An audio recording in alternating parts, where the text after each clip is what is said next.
जानता हूँ war to और कूली के एक्सट्रीमली डिजास्टर होने के बाद अब तुम सभी की तरह मुझे भी लगने लगा है कि इस इंडस्ट्री से उम्मीद लगाना बेकार है। लेकिन एक बहुत बड़े महापुरुष ने कहा था कि उम्मीद पर ही दुनिया कायम है, और इसी उम्मीद ने मुझे अभी तक जिंदा रखा है। और इस वीडियो में मैं तुम्हें बताने वाला हूँ अपने टॉप 7 अपकमिंग मूवीज के बारे में जिनसे मुझे काफी ज्यादा उम्मीद है। और हाँ, इस लिस्ट में सिर्फ हाइप वाले प्रोजेक्ट नहीं बल्कि कुछ अंडररेटेड प्रोजेक्ट भी इंक्लूड किए गए हैं ताकि बैलेंस बना रहे। तो चलो बिना टाइम वेस्ट किए वीडियो को स्टार्ट करते हैं। 120 बहादुर। देखो ऑनेस्टली बताता हूँ, जब तक इसका ट्रेलर नहीं आया था मुझे इस मूवी से कोई उम्मीद ही नहीं, क्योंकि इसके डायरेक्टर और कोई नहीं बल्कि once in a generation movie direct करने वाले धाकड़ के डायरेक्टर रजनीश घाई है। लेकिन जैसे ही मैंने 120 बहादुर का ट्रेलर देखा मैं लिटरली शॉक्ड रह गया। It's look so realistic and so grounded. हर एक फ्रेम में सिनेमेटोग्राफी का एक अलग ही चार्म लग रहा है। सबसे बड़ी बात, इसमें फरहान अख्तर का एक क्रिटिकल रोल होने वाला है, और हम सभी जानते हैं कि फरहान अख्तर सिर्फ एक ब्रिलियंट एक्टर नहीं बल्कि एक पावरफुल डायरेक्टर भी है। डायलॉग्स भी काफी स्ट्रॉन्ग लग रहे हैं। अगर ये चीज थिएटर्स में काम कर गई तो मार्क माय वर्ड, 120 बहादुर उरी जैसा मैजिक क्रिएट कर सकती है। अब अगले मूवी पर चलते हैं। तेरे इश्क में आनंद एल राय की कमबैक मूवी हो सकती है। तुम्हें याद होगा कि इनकी पिछली फिल्म्स जैसे रक्षाबंधन और अतरंगी रे ऑडियंस को इतना कन्विंस नहीं कर पाई थी, लेकिन इस फिल्म के साथ वो अपने रूट्स में वापस जा रहे हैं। और इसकी सबसे बड़ी बात कि ये रांझना का सीक्वल प्रीक्वल कुछ तो होने वाली है, और रांझना की वजह से इस मूवी की हाइप स्काई हाई तो पहले से है। If I am not wrong तो इसका टीजर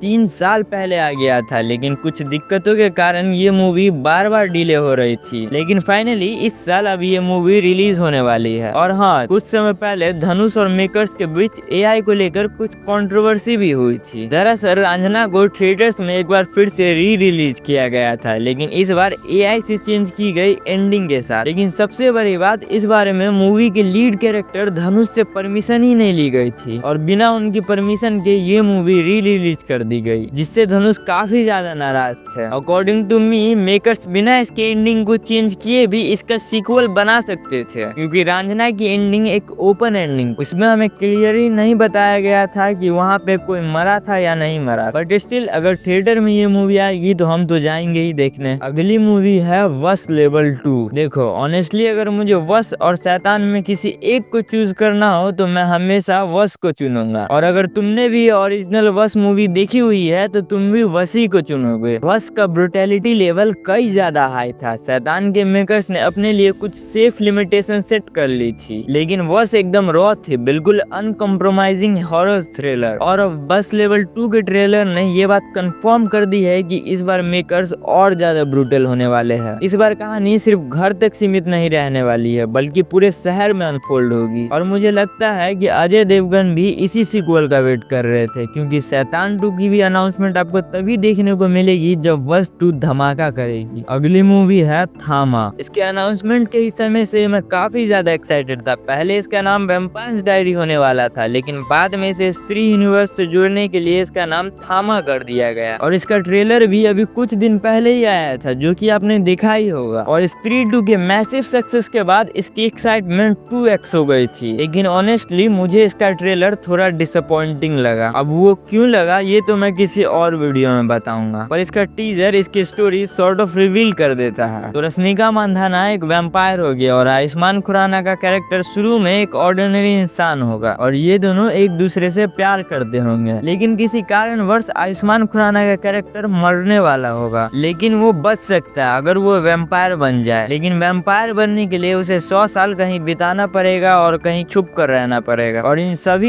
सभी वैम्पायर का हेड और इस मूवी का विलन होता है नवाजुद्दीन सिद्दीकी का कैरेक्टर। स्टोरी अगर अच्छे से पुल ऑफ हुई तो ये मूवी स्त्री यूनिवर्स को एक अच्छा जंप दे सकती है। 5th मूवी है जॉली LLB 3। देखो आजकल सभी जगह सिर्फ सीक्वल्स ही बन रहे हैं, लेकिन ये एक ऐसा सीक्वल्स है जिसे मैं हल्का सा भी माइंड नहीं करूंगा, क्योंकि इस बार एक ही फिल्म में आपको अरशद वारसी, अक्षय कुमार और सौरभ शुक्ला एक साथ देखने को मिलेंगे। और कोर्ट रूम कॉमेडी ड्रामा के लिए ये ट्रियो एकदम परफेक्ट है, और सौरभ शुक्ला का तो कैरेक्टर इस फ्रेंचाइजी का जान है। कुछ ही सालों में ये दोनों मूवीज एक कल्ट क्लासिक बन गई है। रिसेंटली इसका एक प्रमोशनल वीडियो भी आया था जो काफी इंटरेस्टिंग था। तो ऑनेस्टली काफी दिनों से एक जेन्युइन कॉमेडी मूवी नहीं मिली है, लेकिन जॉली LLB ये गैप फिल कर सकती है। अब अब बढ़ते हम अपनी अगली और इस लिस्ट की मोस्ट हाइप मूवी की तरफ, कांतारा चैप्टर 1। कांतारा की अनएक्सपेक्टेड सक्सेस के बाद सभी लोग इंतजार कर रहे थे कि ऋषभ शेट्टी का अगला प्रोजेक्ट क्या होने वाला है, पर अल्टीमेटली उन्होंने डिसाइड किया कि वो कांतारा के ही वर्ल्ड को एक्सप्लोर करेंगे। कांतारा चैप्टर 1 कांतारा की एक प्रीक्वल होने वाली है जिसमें हमें कहानी 1200 BC की दिखने वाली है। इसके फर्स्ट लुक से ही हमें ये बात समझ आ जाती है कि ये एक अलग ही ग्रैंड लेवल पर होने वाली है। बिहाइंड द सीन वीडियो और सेट फुटेजेस को देखकर पता चलता है कि प्रोडक्शन क्वालिटी नेक्स्ट लेवल पर होगी। रिसेंटली मूवी के एक और नया पोस्टर आया है जिसमें गुलशन हमें एक किंग दिख रहा है और ऋषभ शेट्टी ने इस प्रोजेक्ट में जितना एफर्ट डाला है मुझे लगता है उन्हें इस बार इसका 10x रिवॉर्ड मिलेगा। अब लिस्ट की लास्ट मूवी है धुरंधर। तो इस मूवी पर काफी कुछ डिपेंड करता है। अगर ये मूवी सक्सेसफुल होती है तो रणवीर सिंह का एक अच्छा कमबैक होगा और आदित्य धार के भी करियर की एक नई शुरुआत होगी, क्योंकि उरी के बाद उन्होंने अभी तक कुछ नहीं दिया है। ट्रेलर देखकर ही पता चलता है कि फिल्म एक ग्राउंडेड और रियलिस्टिक एक्शन के साथ बनी है, ना कि कोई फेक VFX बॉडी और ओवर द हाइप एक्शन के साथ। मे भी इस मूवी को देखकर स्पाई यूनिवर्स वालों की आंखें खुल जाए, लेकिन इस मूवी की शूटिंग अभी तक खत्म नहीं हुई है। अब ये मूवी इस साल आएगी या नहीं आएगी ये कहना तो काफी मुश्किल है, बट जो भी हो I am really excited for this one. तो ये थी मेरी टॉप 7 मूवी जिससे मुझे एक्सपेक्टेशन है, स्पेशली कूली और वॉर 2 के डिजास्टर होने के बाद। अब तुम मुझे कमेंट्स में बताओ कि तुम किस मूवी के लिए सबसे ज्यादा एक्साइटेड हो, और वीडियो अच्छी लगी हो तो लाइक कर दो, चैनल को सब्सक्राइब कर दो और मिलते हैं किसी और नए वीडियो में। तब तक के लिए बाय।